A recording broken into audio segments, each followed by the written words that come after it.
and some of it is recognizing the need to be honest about what the fuck I actually am. Because the reality is that I did way more harm when I tried to believe that I was a hero than being honest about being a villain. Nothing said on this podcast should be taken as legal, financial, or professional advice. These are our personal opinions. Relax. Turn me up, yeah!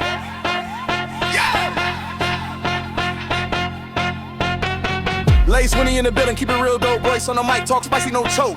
Politics, petty pop, culture heat.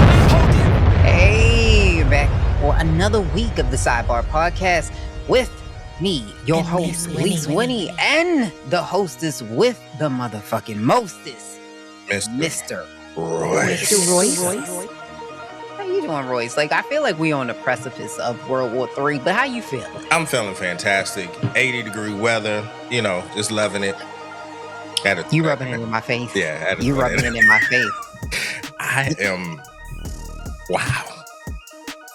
80 degrees. Yeah. You don't say. Yes, it's beautiful. Wonderful, even. I'm on the East Coast. Yeah. And technically, I guess you're East Coast. Yeah. You're Eastern, but we're going to call you the South. You're in the South. And it's snowing. That's crazy. Last week, he berated me. Okay, he berated me for using Carnival cruises because I can fight. Okay, and I can step into the fray, and he's too royal, yes. Right? He can't do Carnival. Yes. Hey. Now he's getting on me about the snow and that he has 80 degrees. Listen, there's a time for nuck if you buck. And there's a time for just like some smooth, sexy R&B. It's just times. And right now, 80 degrees towards the middle of the end of February, it's sexy, I feel like you be outside in the rain on your car when it rains. I do. Because it's 80 degrees.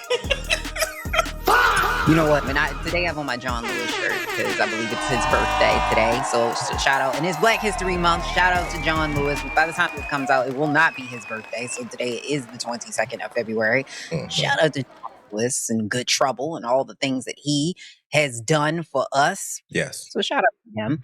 Now, we are in the midst of a Black History Month showcase. So we're talking to different African Americans, Black people, Negroes, Negras, niggers, depending on who you talk to. In and out of our community, we prefer Black here or African American because we are respectable, despite what you may be hearing. Shots fired! We are respectable. And we are bringing on I was just talking to him. I think he might be the most highly educated person that we've had on this show. He is incredibly smart. And I'm not saying that the people that are on here aren't smart. That's not what I'm saying. Don't take it that way. That's not what I meant. But he is very smart and he has a lot of degrees. He has a lot of years of school.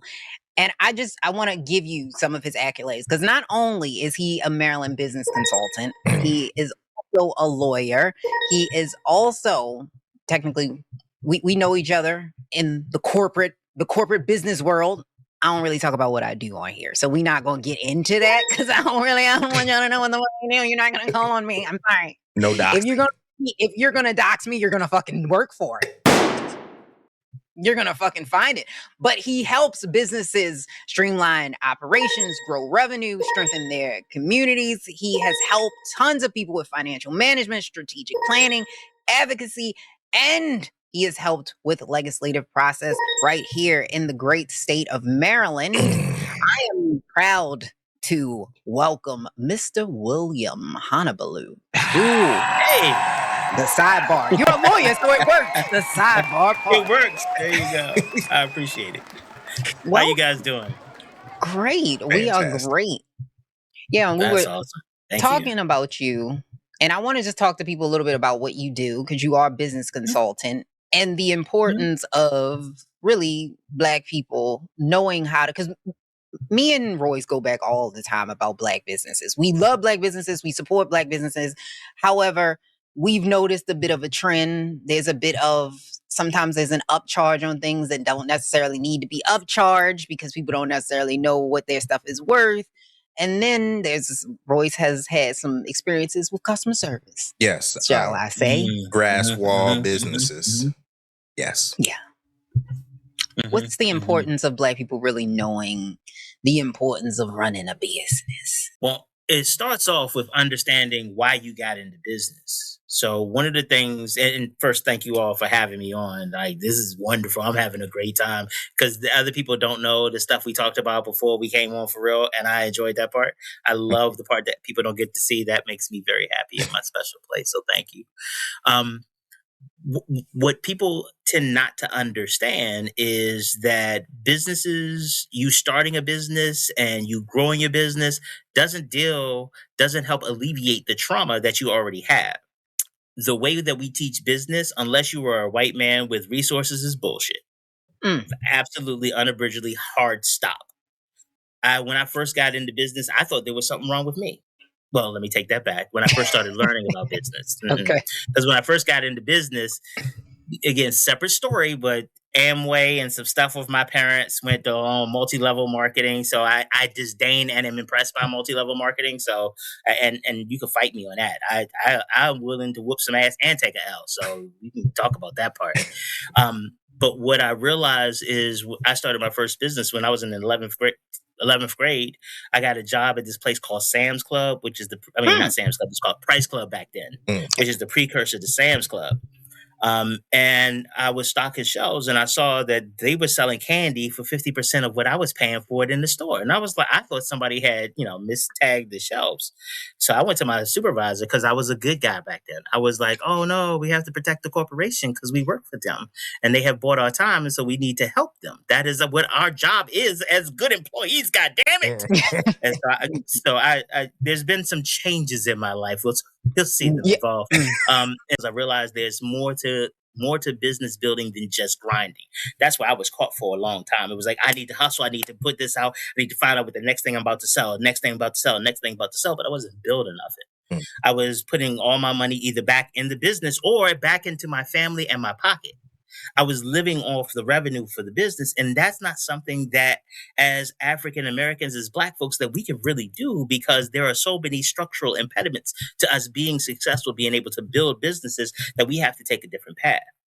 I also realized is that a lot of the stuff that I was trying to do, a lot of stuff that I was trying to build was to try to make me feel good and to prove some shit to other people. Motherfuckers I didn't actually like. Real talk. And some of them share DNA with me. If I'm going to say something, okay, all right. So we're going to see who sees this. Because then I'm going to get a call from my mama if my family see this. That's how we're going to measure. We're going to measure you all's reach. If my mama called me, be like, what did you do? Because she called me JJ, what did you do? What did I gotta and then we'll know that how far you all have gotten out there. If we get on your mama algorithm, we made it. Yeah. Like mama, we made it. That's fire. That's fire. That's the goal. So I when I first started trying to build a business, like I went and I got some software and I was like, okay, here's the software. They put in like, so what is your mission statement? I loaded it all up because back then I spent money and they were in shit. Back then was the 5 1/4 disc. So let me explain to some of your viewers who may be younger. Everything wasn't online before. They bought in these floppy disks, and they called them floppy disks because they was literally disks that you could flop around. So I put it in. It was like 4 or 5 of them, and they loaded it up. It was about this business plan software, and I put in like, what did you want to do? I put in what I want to do. It's like, what's your mission statement? And I was like, but that's why I bought the software. I spent a lot of money on this. You should be able to tell me what the mission is, like this software, like, because again, computer, this whole internet, there was no real internet back then. So I'm like, the computer's supposed to help me. Like, these are smart people who write these programs, and I bought it, and I spent my money, my real ass money. I didn't get no bootlegs or nothing like that. I actually bought it because I was building a true business. I was going to be an entrepreneur, and then they couldn't tell me what my mission statement was, and I was so fucking confused. Like, I want to get out there and work, but I did not realize how programmed I was to have someone tell me what I was supposed to be doing. Yeah. Business is not just people telling you what to do. Business is you trying to figure it out. And actually, here's the secret, never having a fucking idea what the hell is going on. Because at the moment you think you do know what's going on, you're about to fuck up. I'm going to guarantee that shit to you. Damn near every time that you think you know what's going on, like, oh, this is going to work this way. Because I'm going to tell you some real shit. I thought I knew what was going on back in 2018. How did that work out? Nothing in my life looks like what the fuck I thought it was. And that was the last time I was sure about some shit. That is true. That is very true. Anytime you feel like you know something, you usually don't. But I want to switch gears a little bit. Still talking about business. This is a businessman that has figured out capitalism. And that is 50 Cent. And how important marketing, again, when we were talking about marketing or how much we dislike marketing, he's like a king of that, especially on social media. Is it time to call him out, though? Is it time to call 50 Cent Curtis Jackson out for his behavior and antics? He recently was with Trump's advisor and he performed at his wedding. He is incredibly problematic. He said so many things. Is it time? Well, the thing is like, at what point did anybody designate him to be the voice or the conscience of Black America? At what point he made, if I remember correctly, he made his first big amount of money. Not talking about the rap money, because that's good money. I ain't taking nothing away from that. But that's not that big money that gets you into totally different rooms. Now it gets you in rooms that I'm not in. I'm not gonna pretend on that. Right. But that don't get you in the rooms with people who write checks and destabilize industries. That vitamin water deal where he took his rap money and rolled it over to help the struggling business. They came and did a presentation to him, and he was like, vitamin water. It was like, cool, let me put 10 million, I think it was. Again, don't quote me on the numbers. 10 million, and then they turned around and sold that shit to Coca-Cola for $1 billion, and he just rolled it on over. Tell me, how did that get you conscious? How did that make you a martyr or a representative of the Black cause? That's not even Black money right there. True. That's music industry money that turned into Coca-Cola money. Coca-Cola ain't shit about Coca-Cola Black. Don't be disrespectful. Don't do that. Yeah, if you're gonna drink it, drink Pepsi. If you're gonna drink soda, at least drink Pepsi because they more rock with the people. And not just that. If you want to talk, because I'm not trying to get no issues with no beef with Coca-Cola. Although, I mean, shit, I'll take it. I've died a couple times. You don't scare me. You gonna kill me? Fuck you gonna do? I've been dead already. Stop it. I'm technically a zombie. Don't do that. Coca-Cola, when the reason that there was a period of time where Coke and Pepsi, they was battling back and forth, and then Coke took off. What was the difference between the two, Coke and Pepsi? Coke decided that Pepsi said, you know what, we don't bang with apartheid, so we just going to divest out of South Africa. And Coke was like, well, let me holler at you real quick because there's money there. So if that's how he made his first big ass stack of bread, like that millionaire $100 million type bread, why do we think that it's anything but money? Every song he's put out, damn near, has been about getting money. Has been about the shit that he's willing. He was out in the streets killing niggas to get money. So why now do we believe that? Oh well, now that he had 100 mil, now I think no. Why? What changed? Absolutely what nothing. changed? But we don't have figures. I feel like we don't have any figures. So we tried to put black excellence on anybody that made it, so we can say, look at this person. And who did that? Who did that? America. Like, I don't know. Like in the black marketing. Well, yeah, marketing.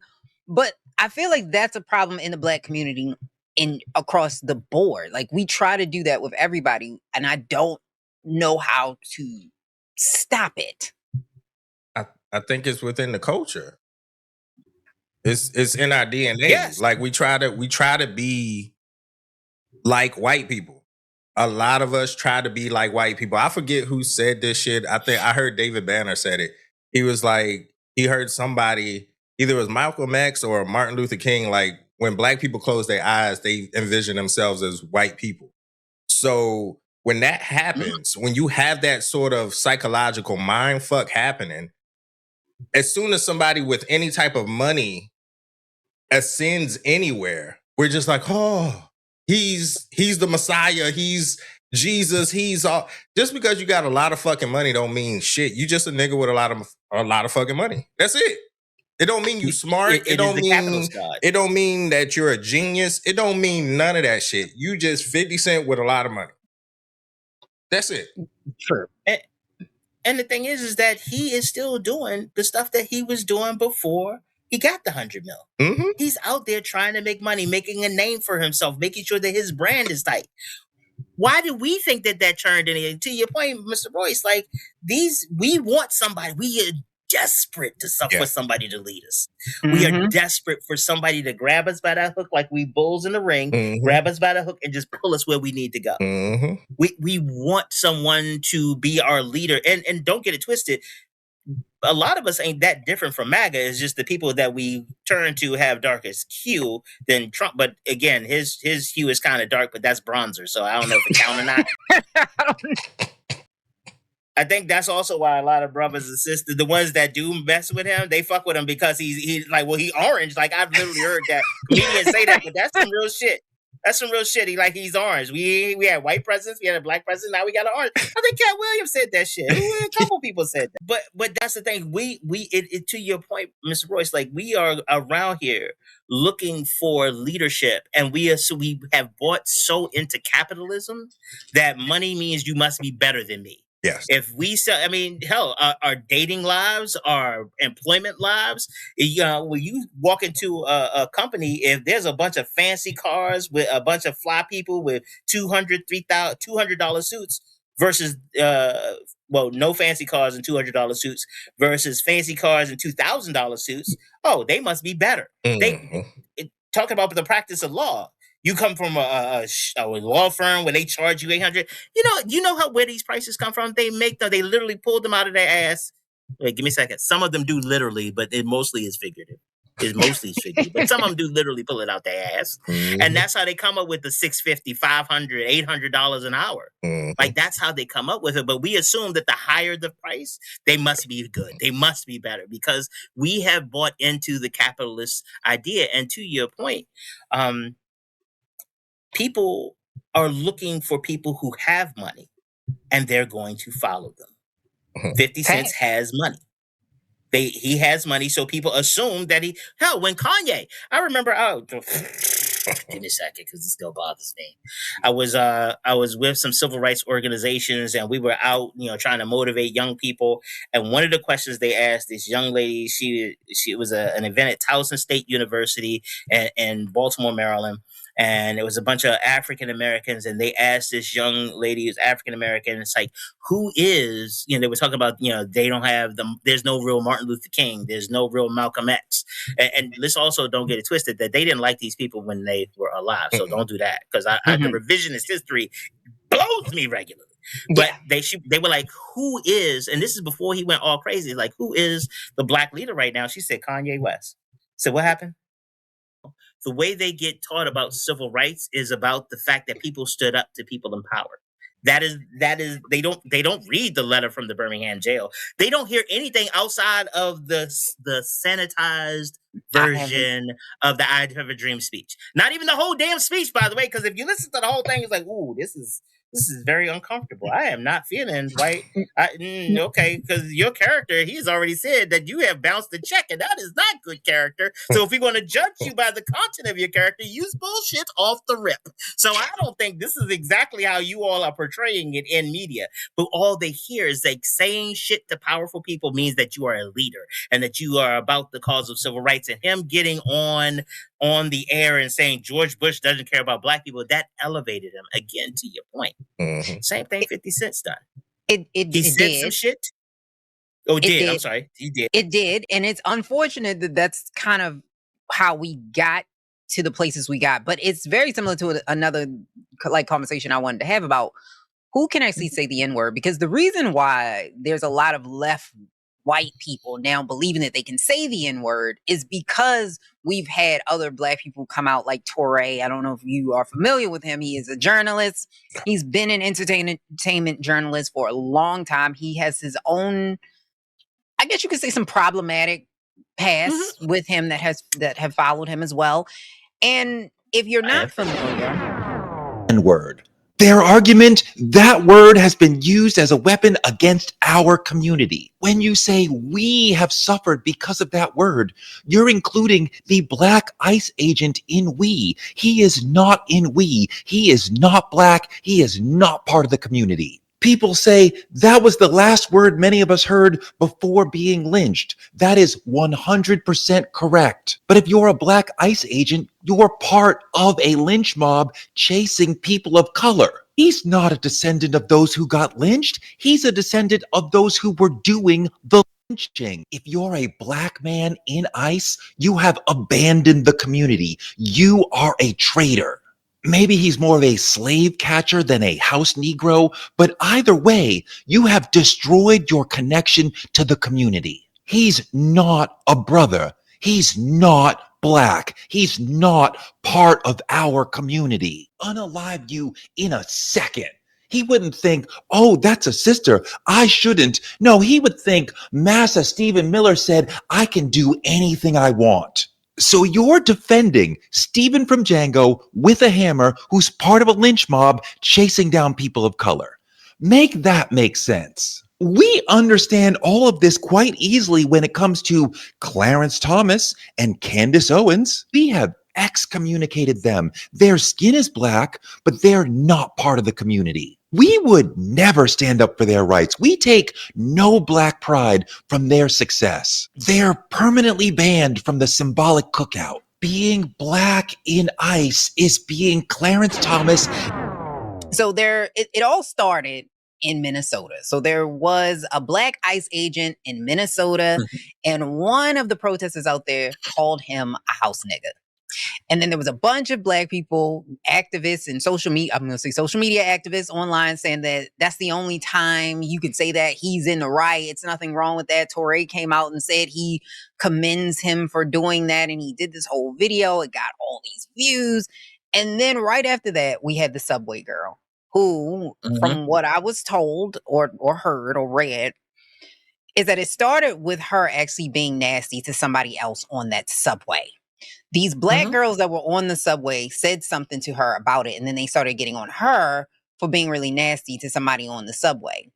Her immediate reaction as this person that's supposed to be an ally, this is supposed to be like this advocate, she's this left-leaning woman, was to call them the N-word. And again, now they're calling her the subway queen and saying, oh, she's in the right. She can say that because if you don't want to be called an N-word, you don't want to be called a nigga, don't act like a nigga. So this is the same concept of now who gives you the right? Because honestly, for me, I don't think there's ever a pass where a white person can ever use the N-word, even in context, out of like there is no place, rhyme or reason for you to ever fucking use the word. Ever. So for me, anybody can say the N-word. I'm sorry, let me, because I have melanin. So anybody can say nigga if they want to. Because saying N-word for me feels a little disingenuous. Because let me be clear, I say nigga all the time. I do. I'm not going to come on y'all podcast and disrespect y'all by trying to pretend I'm something that I'm not. So okay, it's a little authenticity right there. But my thing is, like, anybody can say it, like dead ass. Like, we live in a society that allows for you to say whatever the fuck you want. Now, here's the thing, though: you are not free from the consequences of that decision. Boom. That is the difference. Boom. You can say whatever the hell you want. Say it. Go ahead. But don't then try to be like, oh, no. This is the shit that pisses me off. Like people who do civil disobedience then get mad because they got put in jail. Motherfucker, you did civil disobedience. Part of doing civil disobedience is going to jail. John Lewis, today is his birthday. Like, he went to fucking jail. If Martin Luther King was in the Birmingham jail, I was like, this is some bullshit. I don't even know why they put me in here. That's bullshit. You knew what you were fucking doing. Again, the dude who was talking to the ICE agent, and let me also say this about the dude who said this to the ICE agent. If the ICE agent put hands on him, that's the consequence of that conversation. If he gets ostracized by his friends, if he gets ostracized by the rest of the black community, it's like, oh, we fuck with you up until that, but now you got some questions. We got questions. That is a consequence of exercising your rights. Freedom ain't fucking free. What the fuck we thought was going to happen? But let's also be clear, we live in a racist ass society where saying nigga as a white person is incredibly profitable. There was not too long ago where there was a young lady who decided she wanted to call I think he was like 5, 6 years, a single digit kid. Like, not even, I know it wasn't second grade, because I was like, that nigga's not even a second grader. She called him a nigga, white lady. And then got on the internet and started crying and made $350,000 on the GoFundMe. I remember that. So again, let's not get it twisted that there is some level of sacrosanct around saying nigga. There is nothing preventing a white person from saying that. And let's also be clear, a lot of the keyboard activists, the melanated keyboard activists, they ain't never been punched in the face in real life. So they not about that life. Yeah. True. They not. Yeah. True. Because a lot of Gen Z, I'm not even gonna lie, the activists and even some millennial activists, like let's throw us in there too, Royce. We're gonna throw us in the fire. That we want to be activists and we want this revolution, but we don't want any of the consequences of that said revolution. Like, I don't know if people understand what that's going to feel like. Like, you're not going to go back to get your nails done when the revolution starts. Like that, it's not happening. You cannot be a martyr and then say, I don't want to deal with the consequences of being a martyr. That's not how that works. So that was the only thing about that whole situation that never sat right with me. And now, let me say real quick. The whole thing with you bring up the word martyr. Again, I don't think a lot of people understand fucking definitions. Martyrs are dead. Like that's what it is. Like his like everybody wants to be a live martyr. They want to see no, you don't get no fucking flowers. Normally we get them when we're dead. The fuck are you looking for flowers while you're alive? That is not how any of this shit works. Yeah, 1000%. Because listen, man, whenever, even taking it off of race and culture, whenever you have to stand up for yourself, I had to stand up for myself. And I can't really go into detail legally, but I had to stand up for myself. You lose shit when you stand up for yourself. You lose money, you lose employment, you lose shit, okay? Comforts.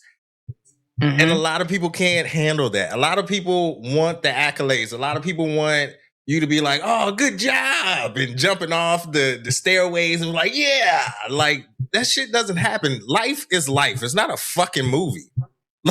And that's the problem with a lot of us. We don't know how to stand by ourselves, let alone stand with a group or a community of people. So we can say, fuck Gucci, and then next week we be like, you know what, I'm going to wear that because I paid for it and it looked good on me and I can't really get with that cause. Forgive me. But if y'all do get some money for it, give me some. Like, we can't just stick with it because we slaves to some bullshit, to capitalism. We are, but that's why there's no Martin, because like we said before, nobody wants the ending. No. That's why there's no more Martin Luther. Nobody, they know how it ends. Oh yeah, you want Martin Luther King gave away $500,000, the equivalent of $500,000 in today's money for that Nobel Prize. He gave it to the movement. He did not see his family at months at a time. Like he was on the road and ended up getting shot by some random ass white dude. Yeah. People look at Martin Luther King Jr.'s face on McDonald's menus during Black History Month. They see his face on the fans and the accolades and how much love his family got. They don't think about how broke his family was while he was alive. That is true. How many death threats? Like and again, that's one of the things that Bamas don't realize that makes him impressive. He fucking did the work. He had the actual sacrifice. And also, if you notice that the people who followed him, and again, rest him, Reverend Jackson, and also Al Sharpton. He's still alive, but like they took a different path.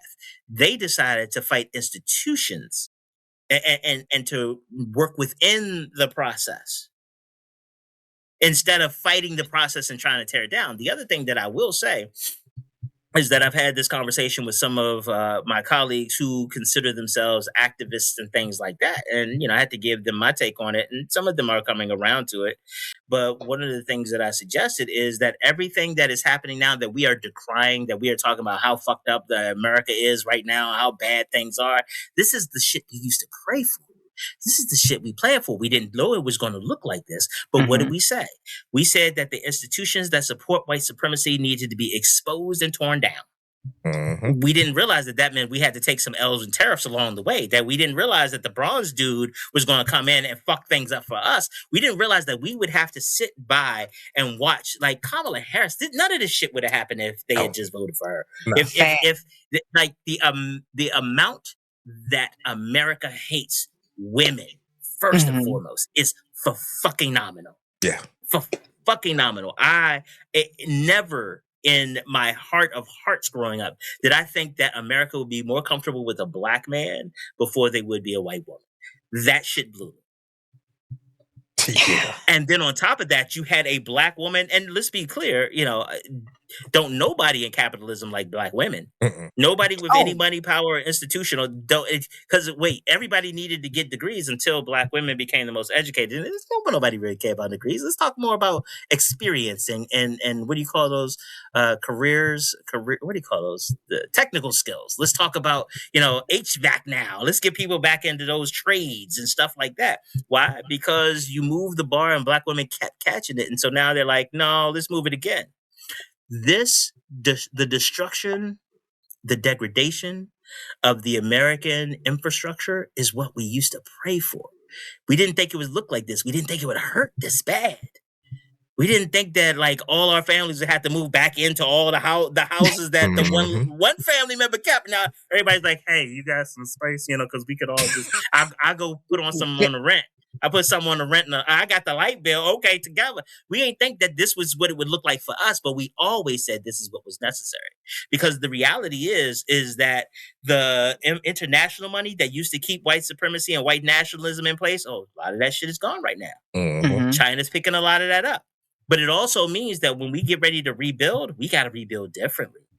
We gonna have to, because we're not going to be in the main rooms, because I don't care what you do, Elon Musk is still on his way to being a trillionaire. Fuck that. Oh yeah. Like, that's just going to happen. He's going to be, and the thing is that what they have seen, especially with the movement and the investment in AI, is that they are investing in infrastructure that will keep everybody else, not just us, keep everybody who is not them out. Again, white men with resources. And that definition of resources, that is changing rapidly. And does that not sound familiar? Isn't that how the Constitution came to be? Like, the Constitution was really for rich white men. Like, that's who in land. Why did you? It's the same thing. Yeah, but I mean, it's literally the Constitution. So all they're doing is redoing what they've been doing for like ever. But I don't know if it's redoing it, the real shit. I think the issue is that now they're not hiding it anymore. See, before it was like, oh no, we have to at least be polite about it, like, and blame those people, but you all are still cool. Now the difference between wealthy and rich, that is almost the gap between rich and poor. Mm-hmm. Like, people, if you got $10 million, you got $100 million, you ain't shit for real. I mean, it sounds crazy to say it out loud, but yes. Because when you're looking at how much money, because a lot of people don't understand what $1 billion is. Like, $1 billion compared to $1 million, and a lot of people don't understand how big that gap is. Because this is not a shot, but a lot of y'all have troubles counting to 100. So could you imagine going to $1 billion? Like, I broke a cashier by asking for change back. Like, this is just what we are dealing with today. And another thing that I don't know if we are talking about, and this is Royce, this kind of goes into your topic with entertainment as escapism or like addiction, because I think that they're using entertainment in order to distract us. Yeah. And it's kind of like gotten us into a very like fucked up place. I was watching this show. Like I said before, it's called Traders. I like Traders. It's a good show. Found myself really deeply enthralled into this show, and I'm just like, man, this shit is so good, yada yada yada. But my brain is different. Like, I look at shit differently. I don't think or process shit the same way. Like, when I'm done with a show, I'm done with a show. I'm not like sitting there like I'm depressed secretly, and I'm just trying to get away from this. And so I've realized there's another subset of people out there who are dealing with anxiety, who are dealing with depression or any type of mental health issue, stress, financial stress, whatever the case may be. And they lock into entertainment as if it's just it. And it's not. Like, you can't. That's why reality TV is so popular, because people are trying to escape their real lives. They don't want to actually face the shit that they have to face. They don't actually want to face the stress, the financial stress, their family issues, their health issues. They don't want to face that shit because it's tough. So I much rather watch, a bunch of strangers in a house fight each other, because it's more entertaining that way. And we said that last week, but it's more of like escapism now, because now it's to the point that you think you're this person. You think you're kind of like cosplaying. You're really into this character so much so you're that sad, or you're that depressed, or you're that upset, unhappy, whatever the case may be, that you throw yourself into the music, you throw yourself into the movies, or whatever the case may be, but you're not actually doing the work. You're not actually cleansing yourself. You're not giving yourself the opportunity to be like, you know what? Let me turn off everything, because the shit's around you 24/7. Your phone, your car, your watch, even your watch. You be touching your wrist. Like, what the fuck are we doing? Like, what's happening to us? It's to the point that we can't focus, even for like an hour, to just sit down and be like, whew, and turn everything off.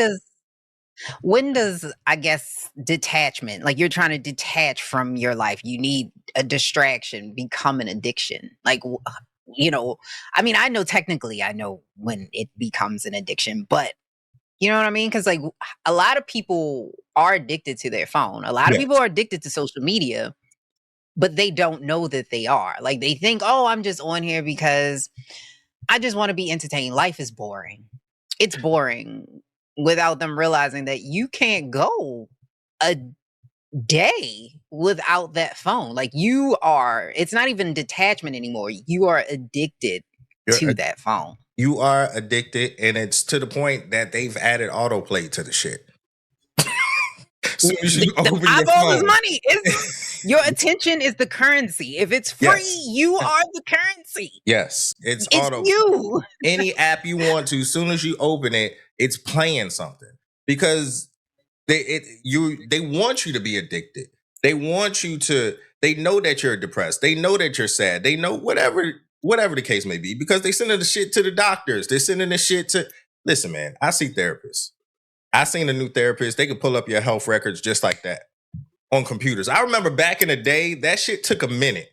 They were like, hey, we don't know what you on. Give us a couple weeks. We'll get back to you and let you know. Now it's just like, so you're on this and you're on this. So I can't subscribe you nothing until I talk to you and da-da-da-da. So I said all that to say that when it comes to like understanding the human psyche, and I'm no doctor or whatever, but when you sit there and you just look at people who scroll, first of all, they're watching 6-7 episodes of a TV series, scrolling at the same time, texting at the same time, and then getting news articles and notifications at the same. You can't relax. You are detached. You can't. You're not giving yourself the opportunity to be like, downgrade, turn off. But you can't, because you put your phone down, your watch going off. Your watch going off, your TV going off. It's asking you questions. Like, you okay? You still watching this? Like, it's just, it's like you can't win. It's capitalism. I mean, they need you on there. That's why it's free. Like, we knew that the game, we should have known anyway. Let me say we knew. We should have known that the game was fucked up when porn was free.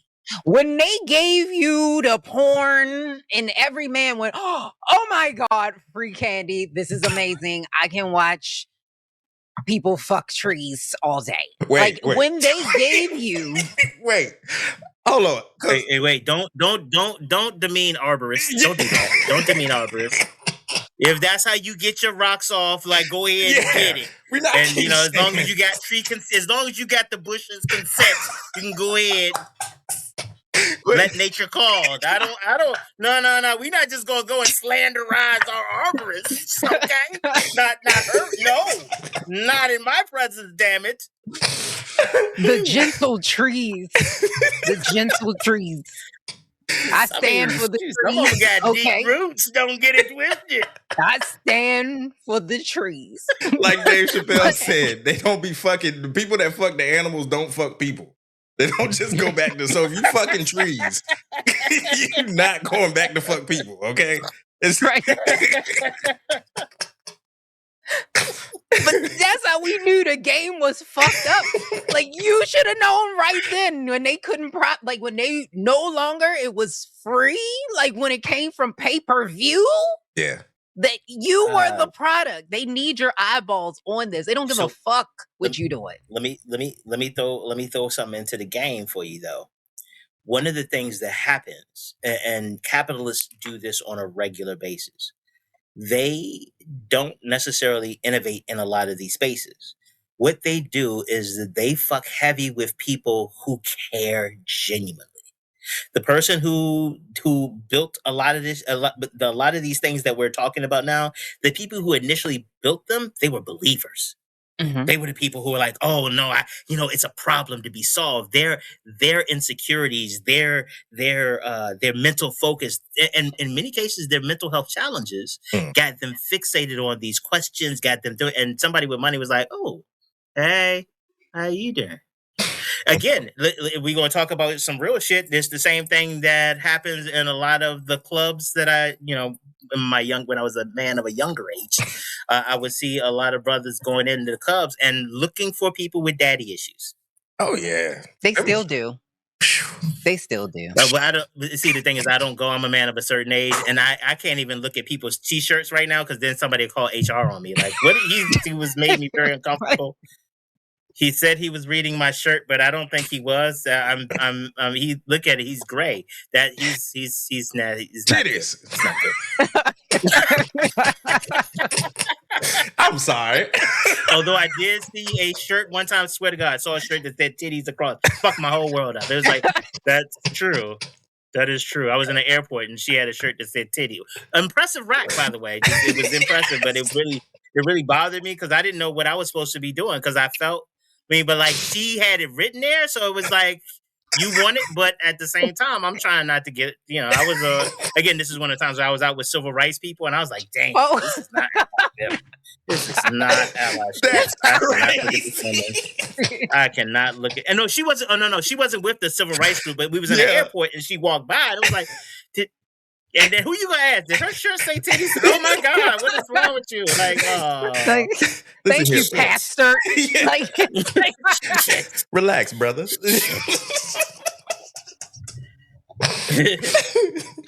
But the capitalists take advantage of people who are disposed to engaging in those types of things. They understand the volume and what the value, and what they tend to do is that they commercialize it along the way. They take the long game, and that's part of the other underlying issue, especially with social media. We're looking at things in days. Like, you gotta, if you think about the media, if you don't catch the story within the first 30 minutes, what the fuck you comment on the story for? Yeah. Right. Capitalist companies, they think about it in years. Yeah. They think about like, oh, I'm spending my first couple years losing money just trying to get your attention. I'm putting in work. I'm just coming in, getting you used to it because I understand once you got a habit, it becomes, I'm trying to turn your habit into a compulsion because compulsion is where money is. Compulsion is the reason that they started selling Happy Meals because I wanted you to understand the relationship between McDonald's and your happiness. I fucking called it a Happy Meal. I want you to start thinking whenever you wanted to celebrate something, you come to McDonald's. Come on. When you want to feel good about something, when you've had a bad day, come in. Just come in. It's okay. Come in. I'll give you a toy. I'll make you feel better. I'll give you that little dopamine you like, the little dopamine. You want that little dopamine, don't you? You want a little feel good, little. And don't worry about the fact that once you found the fry underneath the baby's the car seat after a year and it still didn't degrade. Don't worry about that. Don't worry about that. You're worrying about the wrong thing. Come on. You want to feel good, don't you? Fresh fries. See, that's the thing. You don't let them get cold. Don't let them get cold. Don't do that. Don't do that.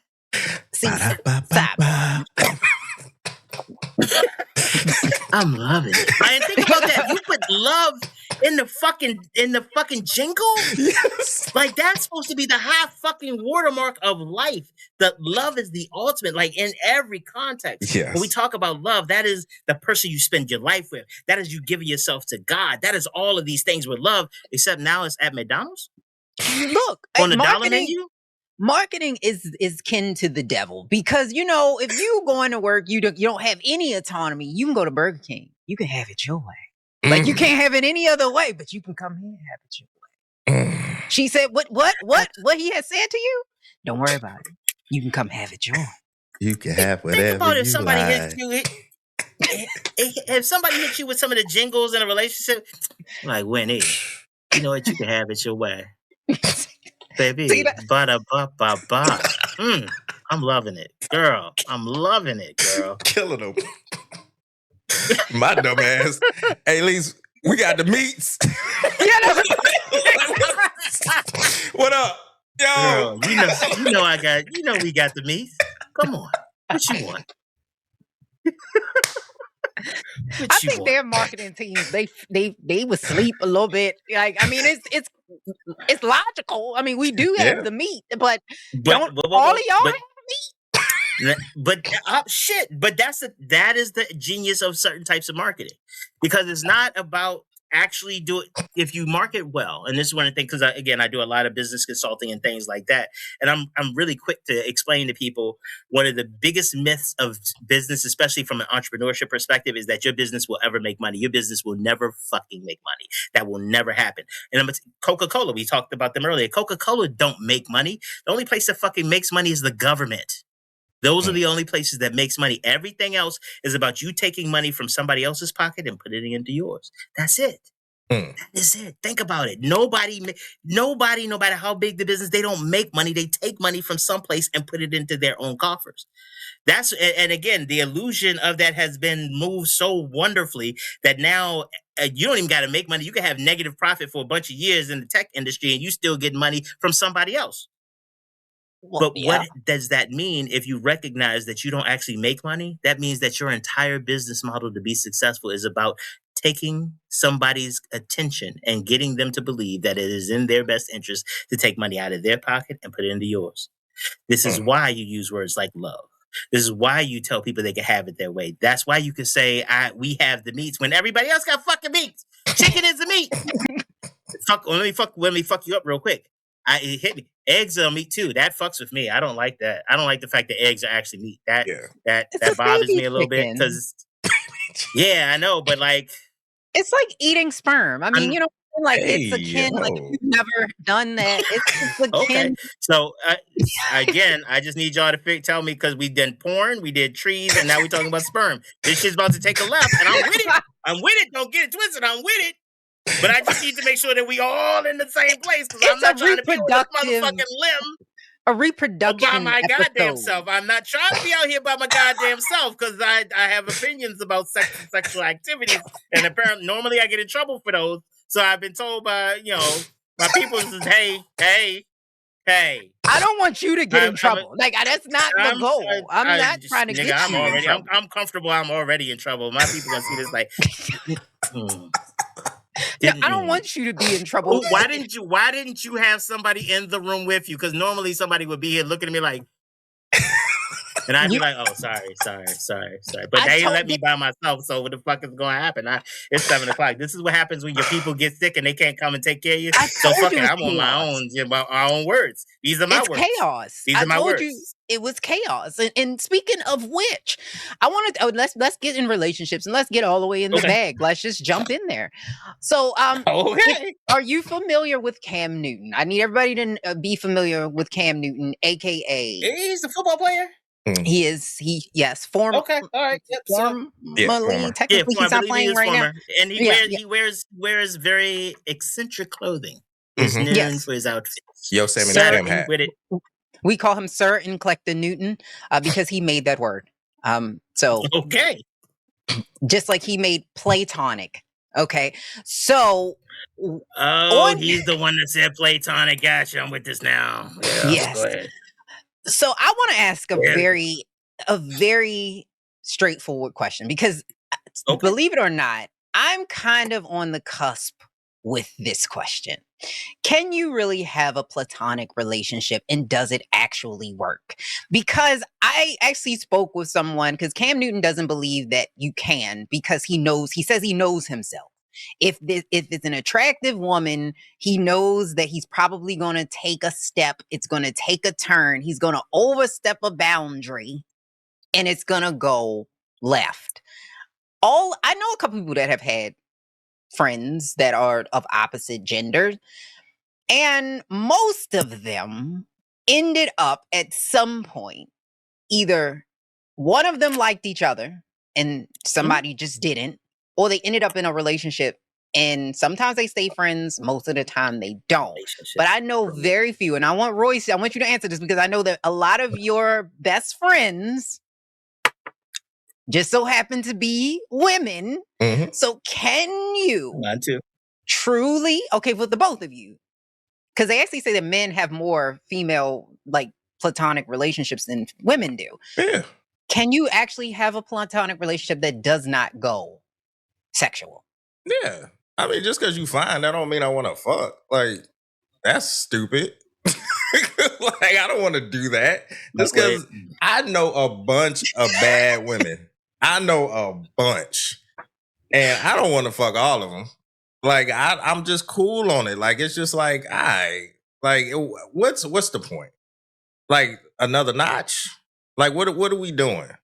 Like, because a lot of people, I find value in people, and there's value in women, and there's a secret value that you get more women when you have women around you. So I want the bad women around me so I can get the ones that I actually want. I don't want to fuck this one.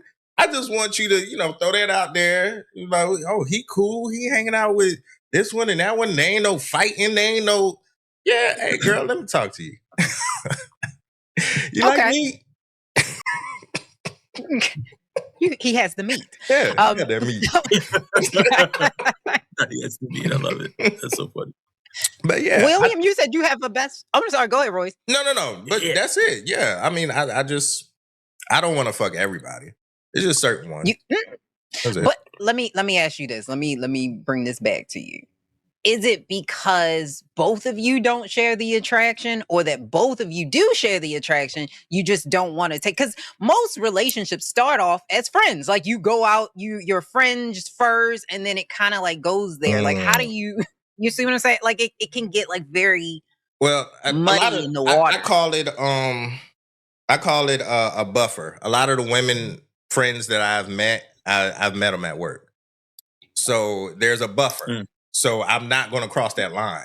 I'm not going to be like, okay, I'm not going to sit up there and fuck up my money to fuck you. Like, I'm good.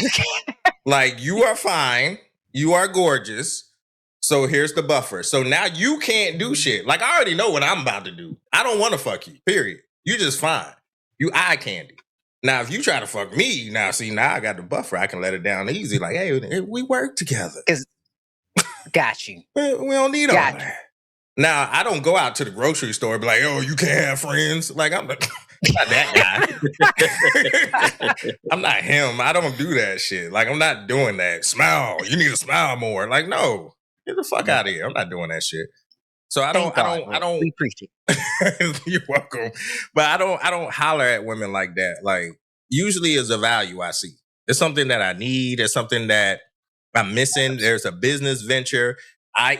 you and I. There's something there that there's value. I'm not going to be like, well, we're cool, so let me try to take her on a date. Like, what? Huh? Why? What's the point? Why? Come on. Oh, okay. That's a level of insanity. You're right. Right. William? So my experience is a little bit different. So because of some of the things that I've been through in my life, colloquially, one could say that there was a period of time in my life where I was for the streets. Okay. And I appreciate you, Mr. Royce, for your discretion and not fucking up the money, but that was not my story. That was not my story. Oh my God! But one of the things, the difference is like when you asked about attraction and stuff like that. So let me be clear: there's a difference between attraction and a decision. I think a Okay. lot of times in our society, men are seen and shit. I've had to argue down women about this, where like, why are you going to put a man in that type of situation? Because he has free will and he can make decisions. Mm-hmm. Like, just because I want you doesn't mean I need to have you. Doesn't mean I need to act on that. One of the things that has been brought to my attention over the years, because again, I tend to be the secret keeper. I tend to be the safe space where if you got some fucked up shit in life, again, male, female, some of it is the attorney thing. Some of it is just because I am a nigger with a hard aura and I've done a lot of shit and I've gotten if I have not done it, I've helped somebody else get themselves out of it. Okay. And so people come to me and talk to me about some of the shit that they've had going on in life. And one of the things I realized very early on, I'm talking about like teenage and college age, when I realized that the majority of women, particularly Black women in my life, have never had a fucking safe space. Has Fact. never had a man where they can come through and just say, like, this is how I'm feeling. Like, I had a friend of mine, her fiance passed away while she was laying beside him. Oh. And one of the first places she came was to come to talk to me. And I stayed with her for a few days. She couldn't go back to the house, so we got a hotel room. We stayed there. We slept there. It never even occurred to me to try to touch her in any kind of way or move, because she needed a place where she could just be. Mm-hmm. Now, I've also had situations where I'm like, hey, I'm just a friend, because I don't want to be anybody's therapy story. I don't want to be, you have to go to your good girlfriends and be like, oh my God, I thought he was cool and we was just chilling. And then next thing I know, he leans in for a kiss. The fuck is he doing? That's my ego, and fuck you. No, ma'am, you will not say that about me. I fucking, no, you won't. I'll be damned if you gonna be any fucking where telling somebody William tried to put the moves on and you turned him down. Fuck you. I'll be damned. My record, but clean. I've also been on the other shit. But I've also been on the other side where I've had friends that we've been chilling and they were like, so are we just friends or are we gonna be fucking? I was like, oh, that's an option? I didn't shit. You should have informed me. I am for the streets, so yes, ma'am, please and thank you. I am a cunning linguist, and I will help you in every way that I can. Hell yeah! I'm fluent. But again, tell me a language. Watch me say some shit you ain't never heard. Watch it. But at the same time, I do understand how important it is for the women in my life that know that I got you no matter what. And I love this one. When I got divorced, because I was married before, she was a wonderful woman. The only really bad thing about her, she had horrible taste in men. It looks like she's gotten that good with her second husband, but she was not doing well the first go around. I'm gonna tell you that shit for sure. I love your honesty. I love the accountability. Oh yeah, no, I was trash. I was trash, and a lot of the trash I was because I had a story in my head about what life should be, how I should show up, and how I should feel, and all of these romantic ideas that weren't actually true. They were the stories that I used to justify my behavior. It wasn't that my behavior was justified; it was the fact that I justified it. And so I remember after I got divorced, I was hanging out with a friend of mine. He was going out like happy hour, we're going out to dinner and shit like that. And one day she's like, can I ask you a question? I was like, sure, what up? She's like, why haven't you tried to kiss me yet? I said, excuse me, what happened? Why would I do that? She was like, we've been dating for like 3. What happened? What happened? What happened? What happened? Now I'm cute. I get that, but like I got roles and shit. Like I didn't, you know what I'm saying? Like again, I got shit with me. So I was like, when did we start dating? She's like, we've been dating for like 3 weeks. I was like, yo, what are you talking about? She's like, we went here, we spent we've been together. I was like, but nigga, we did that shit while I was married. Were we dating while I was married? She's like, no, you were married then. I was like, so what the fuck happened? See, she was like, well, you're not married anymore. And I was like, it's okay. So let me be honest. We did some things, but still, the Come point on is now. Did you not hear me say about being for the streets? You didn't hear that. Did you miss that I part? heard Okay. it. Okay. But All that right. changes. I was looking at her with the side eye. Now I'm looking at you. Okay. Oh, No, you're looking at I'm him. sorry. You shouldn't take the side off. Don't take the side eye off me. Keep it on me. I got issues. I am still in fucking therapy. Actually, well, let me be honest. I fell out of therapy because of some insurance changes a couple years ago. I've been off meds for a couple years, Mhm. so I'm trying to get back in. But I've been managing very well. Yeah. I've kept to myself. I've pulled some stuff in and are trying to live a more productive and healthful, not healthy, because I don't know what the fuck healthy is, but healthful, moving in the direction of more positive health. And some of it is recognizing the need to be honest about what the fuck I actually am. Because the reality is that I did way more harm when I tried to believe that I was a hero than being honest about being a villain. When I was a hero, I used to, when I thought I was a hero, I could justify because I meant well and I mean, my intent was, and I was trying to help and I was trying. Now, granted, I fucked over your entire life, but still, I was trying to be a good person doing it. Okay. That should count more from what I actually did. Yeah. Being honest about like looking at my life and realize that nigga, this is a villain arc, my guy. Like, don't do that. Like, the fucked up shit has happened, and the way your default setting is, oh no, let's harm someone. The fuck, let's do that. They did what? Oh, well, let's burn this shit down. What the fuck are we doing? It's like, whoa. You know you're a villain, so I choose to be an anti-villain at this stage in my life. I choose to be like, hey, I don't want to do unnecessary harm. No, don't get it twisted. I will do harm deliberately to a motherfucker that deserves it. That's absolutely. But being honest about who and what I am has helped me not do unintended harm and to recognize the need to make amends for the shit that I've already done. Okay. Makes a lot of sense. But like, so I'm not saying, just going back to whether men and women can be friends, because I have male friends. I've had male friends for long periods of time, and it never crossed that line. But both of you kind of brought up, because in I'm no sorry. world. No. You're scary. You're scary. What? I'm not scary. I'm like, I'm a baby deer. I'm gonna come at this with the fawn. Okay, like, you know what I mean. So we're. Oh, I apologize. I didn't know we were lying. Okay, my name is William. I'm here to be polite and professional. Yes. You lie. No. I'm just telling elaborated truths. Elaborated truths. You niggas worship him.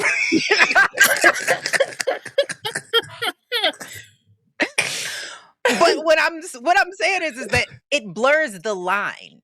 I would never in a world would I defend Cam Newton. You will never see me never defend Sir and Collector Newton. I cannot defend somebody with a hat that high, and I've actually seen him in person, and I'm not going to say anything too bad about him because he's gigantic. So that man will is fuck you up. Don't do that. enormous. Don't do that. These motherfuckers. But it is a blurry line. I think it is. It can blur because, like I said, I've seen it work.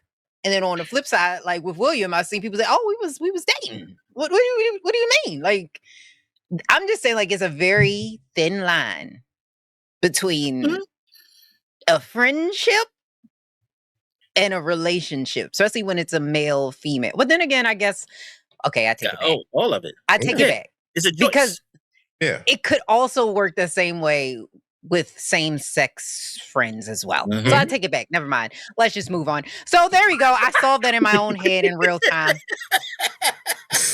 That's what it's all a choice. It's really a decision you make beforehand.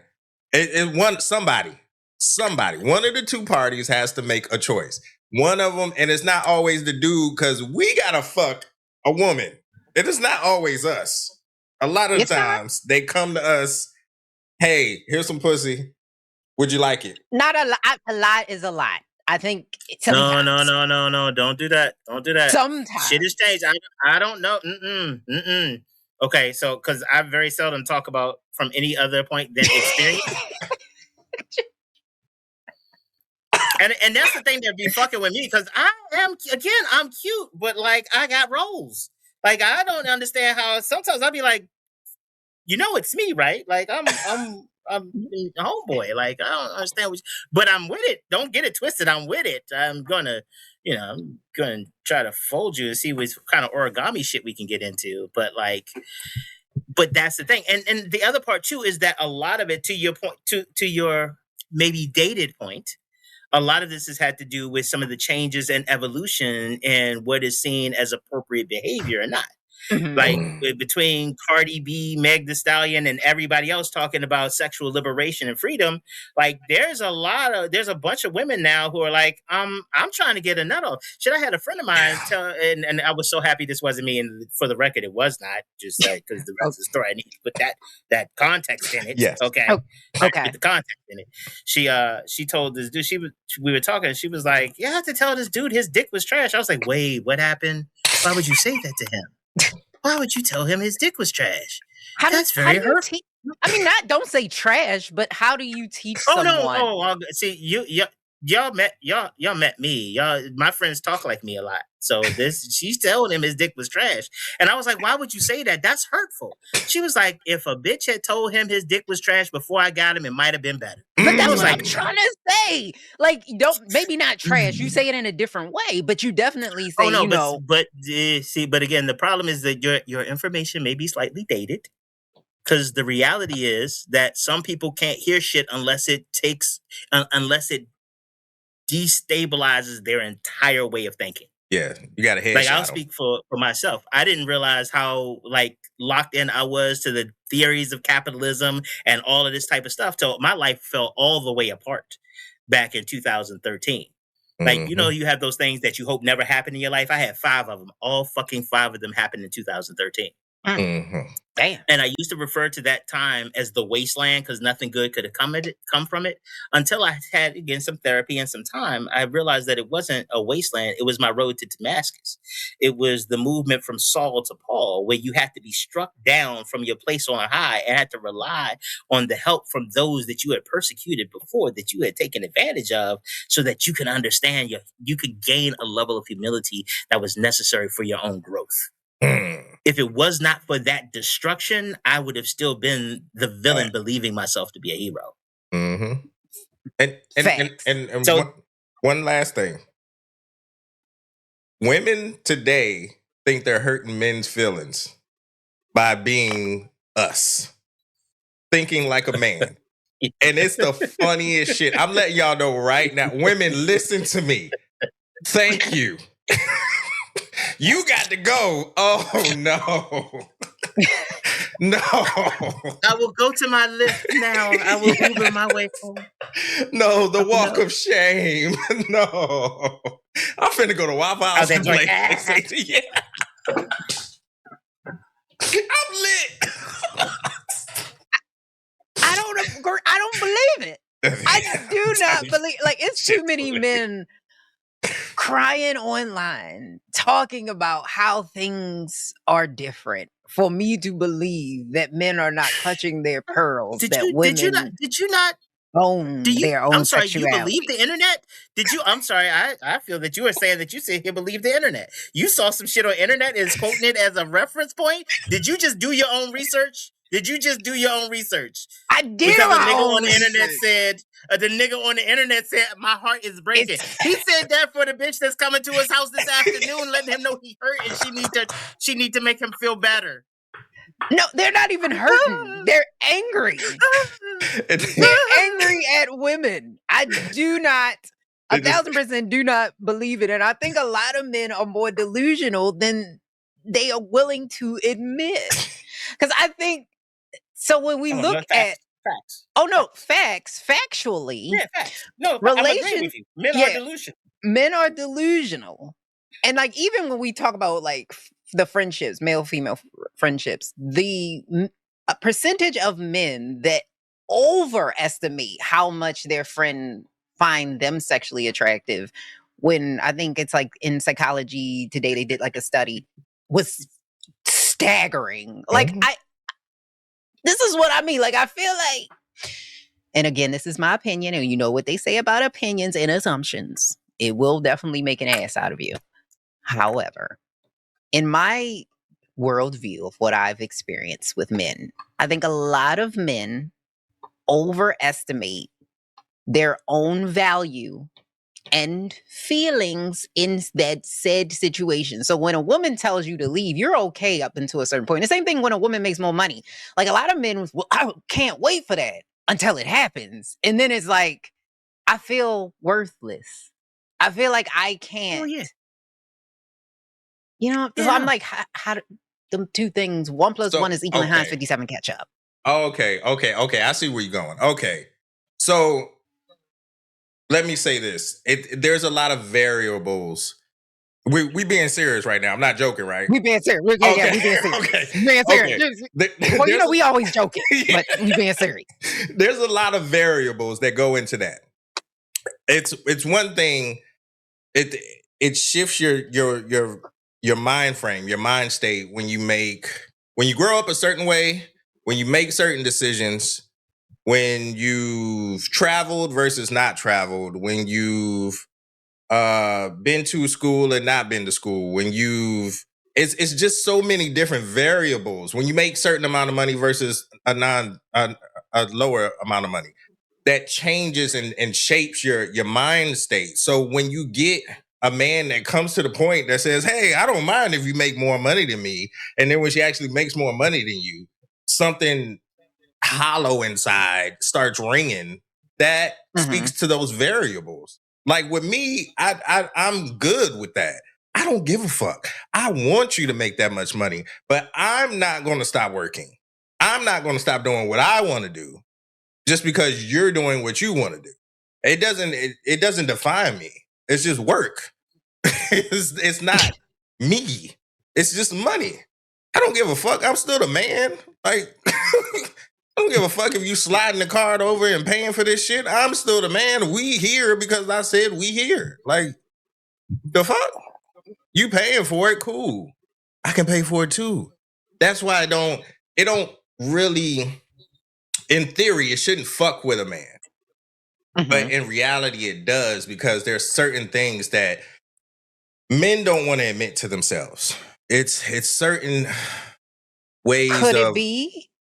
And I'm just saying that, could it be that a lot of men don't have a lot, they don't offer a lot except for financial gain?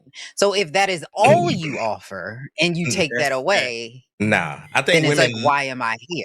I think women look at it that way. And I think that's the difference. I think women look at men as financial gain, and they shape the game. Women shape culture.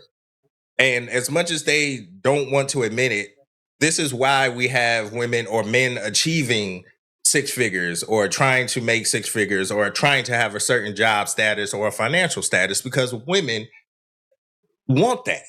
Men drive certain cars because women want that. Even though women don't know what the Can fuck, I fight back on that? Men do that for other men. That's like men date women for other. Yes, they do. Let's say men live live for other men. Let me give you some pushback on that. Part of the challenge that everybody's talking about here, without really putting a fine point on it, is the problem that people have, that motherfuckers today don't know how to win. They look at winning with all the good shit without the problem. Oh, I can't wait till I get a new job. And then you start complaining about the hours you got to work. The fuck? You won. I'm looking to be, I can't wait till I have a kid. I can't wait to start a family. Now you tired as fuck. Yeah, you started a fucking family. You talking about like, I want to be in this relationship with this woman that has 6 figures, not recognizing that you have defined yourself because you've never been in a relationship with somebody who makes more money than you before. You don't know what the fuck that means. You have a story in your head. You have told yourself this story about how things work, and you have defined yourself up to this point by this power dynamic.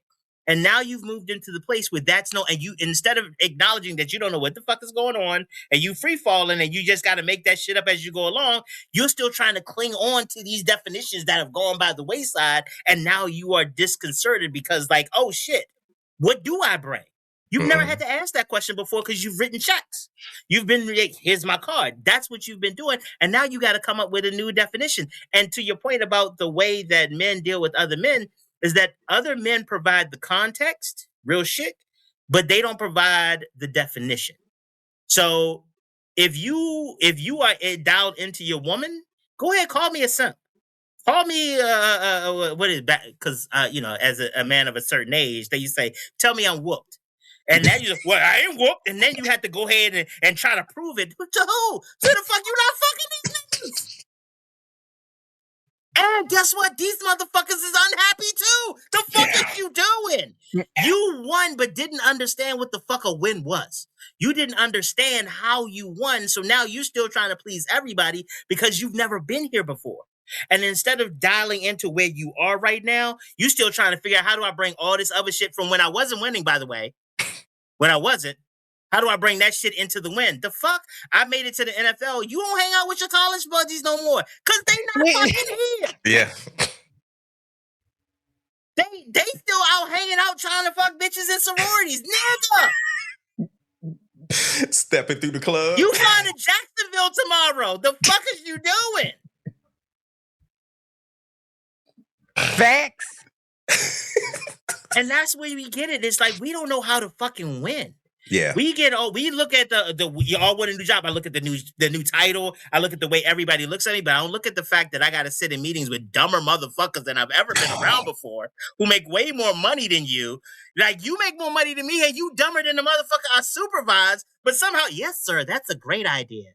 You know what? I think we need to dial that back. You know what? Put it into the pipeline and see what else is going to be popping off. The fuck? I got a whole new fucking vocabulary now? Because I won? This is bullshit. I did not win like this. No one said winning would come with this shit. Now I got to ask a motherfucker, like legitimately ask a motherfucker, can I go out? Because somebody needs to watch the kids and she got to work. The fuck are we doing? I used to just go out whenever the fuck I wanted to. Now I got, hey, babe, you going to be home? Oh, no, I got something. How you got someplace I was trying to go out hang out with Royce? Like, you can't. Yo, that's not even fair. I used to always hang out with Royce. And now you gotta wait. I gotta schedule time to hang out with my boy. But I won. I've been chasing her for years. And now I got her, but I did not plan for what the fuck winning looked like. And I'm also still committed to the shit that I was enjoying when I wasn't winning. Facts. That's true. Facts. That's true. So you got to know what it is to win. Like, what that means to win. Do you really want to win? Because a lot of people... Not anymore. That's why That's why I had to tell my supervisor. Oh, go ahead. Oh, that's why I look at, when they say be careful what you wish for, I really be careful. You gotta do it. You gotta do the homework. I want to be rich. Okay, so then everybody in your family dies. Now what? Congratulations. Unintended fucking consequences. What the fuck? But people don't think like that. They don't think of it like that. I want a new car, so now you're paralyzed. Why is it so dramatic, Royce? Like, that's what it be like. How many times have you won? It's cause and effect. See, Winnie, you got to realize that Royce is tapping into his Y chromosome. We catastrophize a whole bunch of shit. We live in a people quickly. I live in a post-apocalyptic wasteland in my head, and I'm a professional at it. That's why I bring back the shit that happened in my post-apocalyptic wasteland to the present. Be like, let me tell you what you shouldn't do, because I just already seen how fucked up this shit is about to be. Niggas died. You unhappy. So let's not even do this shit right now. Yeah, that's that Y chromosome shit right there. Is that what that is? Okay, I don't have that. So I don't know. All the X's. You like this? No. Like, let's dial down the apocalypse. No, not that much. Everybody don't gotta die. Just the bad people in the family. Nope. That's not how you get. That's not how you win. That's not how it works. It really don't work like that. Let's just throw grandma off the bridge. What a fucked up win looks like. What a fucked up win looks like. Ask a ballerina to take off her toe shoes. I have, actually, and it is quite scary when they do point. Beautiful shoes. Beautiful shoes. That had some incredibly destruction that is necessary. That's why I'm saying it. To achieve that. Beautiful shoes, though. And those are the ones who won. Those are the ones who won. Because when you are trying, again, going back to what we talked about earlier about capitalism, when you want what they have to tell you what to do to get it. They determine the sacrifices that are necessary for you to achieve their reward. Facts. Do y'all hear that? When you win, especially in business, you do give up. You will sacrifice something in order to win. So if you really want to be the person on a podium, think about what that means and what you will have to give up in order to win. I'm not saying y'all can't win, but there are things that you need to do in order to win. And speaking of winning, I don't even know if I want to even use that term anymore, but William, let people know how they can get in touch with you for your business if they need help to learn how to win in their business, if they still want to win. How can they do that? So I can help you win, and I can also help you with my post-apocalyptic viewpoint. I can help you figure out what the win will look like for you, so you can scale back a lot of the investment shit that you was doing that's going to get you caught the fuck up long term. The best way to hit me up is on LinkedIn. That's William Honablew Jr. Be very clear about Junior. There's a third out there. He cannot help you. He will not. If you have some math homework you need done, that motherfucker is fire with the math homework. He's a teacher. He's for fucking nominal. He is a fucking nominal math teacher. But if business not, he don't even like talking to me about business. I'd be like, you know, you try to get him into the family business. He was like, no, thank you. I was like, but I can help you. He was like, nah, I'm good. Oh, no, thank you. Babies, no, thank the you. babies. Yeah. So Junior, not the third. It took me, I'm not even gonna lie to you, that's how I know I'm a little slow, because it took me a minute. I was like, oh, it's another one? And I just went, oh yeah, that's his son. But I figured that. That's why I was like, oh, you're not talking to him. Like, yeah. If it was another person, he wouldn't talk to him. Yeah. I'm just saying, you know, I got ADHD. Sometimes it takes a while to process, you know. Once it processes, it does. And, you know, the checking cleared. Yeah, you got it. You locked in. That's fine. Yes, the checking cleared.